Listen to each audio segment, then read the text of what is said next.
রাজধানীর নব অঙ্গীকার সামাজিক সংস্থার অভিনব উদ্যোগ নজর কেড়েছে গোটা শহর রাজধানী জুড়ে।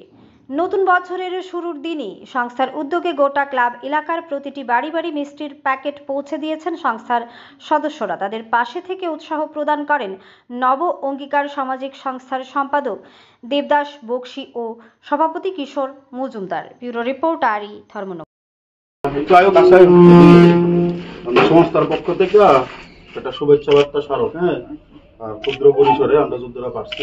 এদিকে ভালো থাকো, তুমি সুস্থ থাকো, হ্যাঁ হ্যাঁ তুমি সুস্থ থাকো, হ্যাঁ ভালো থাকো, হ্যাঁ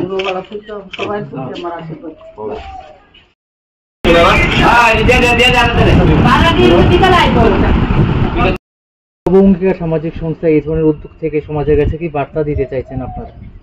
দেখুন, আমরা একটা আমাদের অভিভাবক তথা আমাদের ক্লাব এক্সিকিউটিভ কমিটি নব অঙ্গীকার সামাজিক সংস্থার পক্ষ থেকে বসে আমরা একটা সিদ্ধান্ত নিয়েছি যে দেখুন, আমরা সারা বছর মানুষের জন্য কাজ করি, কিন্তু আমরা একটা নতুন পদক্ষেপ, আমরা একটা নতুন চেতনা, নতুন ভাবনা নিয়ে আমরা চিন্তা করেছি যে এই আমাদের যে নতুন বর্ষ, আমাদের যে নতুন বর্ষে আমরা মানুষের কাছে পৌঁছব, মানুষের সঙ্গে মেলামেশা করব, মানুষের খোঁজখবর নেব, বড়দের কাছ থেকে আশীর্বাদ গ্রহণ করব।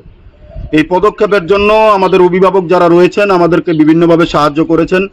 তাই আমরা সিদ্ধান্ত নিয়েছি এই এলাকার মধ্যে টোটাল যে সংখ্যাটা আমাদের রয়েছে, আমরা 2500 পরিবারের মধ্যে আমরা সমস্ত অংশের মানুষের মধ্যে, মানে আপনি নতুন বর্ষে পদার্পণ করছেন মানে আপনার মধ্যে মিষ্টতার একটা ভাব থাকবে।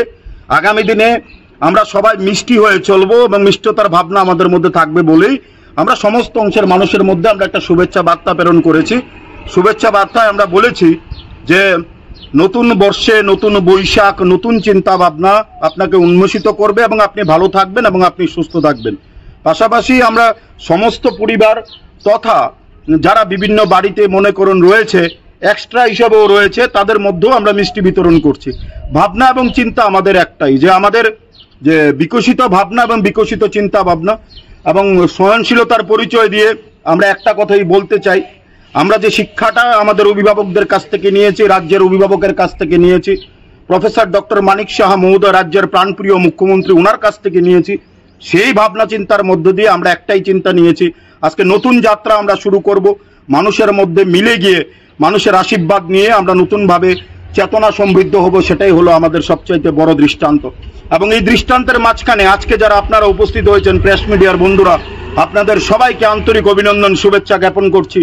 আর মা ত্রিপুরেশ্বরীর কাছে প্রার্থনা করছি, আমরা যে চিন্তা ভাবনা নিয়ে চলছি যে বিকশিত করব ত্রিপুরাকে এবং মানুষের মধ্যে মিলন মেলা ঘটাবো, সেটাতে আপনারা সাহায্য করবেন। আপনাদের সবাইকে আবারও নমস্কার, শ্রদ্ধা এবং ভালোবাসা জ্ঞাপন করছি। পাশাপাশি মা ত্রিপুরেশ্বরীর কাছে প্রার্থনা করি এই রাজ্যের সমস্ত অংশের মানুষ যেন সুস্থ এবং সবল এবং স্বাভাবিক জীবনযাপন করতে পারে, ভগবান যেন তাদেরকে আশীর্বাদ করে এবং আমাদেরকেও যেন আশীর্বাদ করে, আমরা যেন প্রতিনিয়ত এইভাবে মানুষের মধ্যে থাকতে পারি। আবারও আপনাদেরকে নমস্কার এবং শ্রদ্ধা জ্ঞাপন করছি।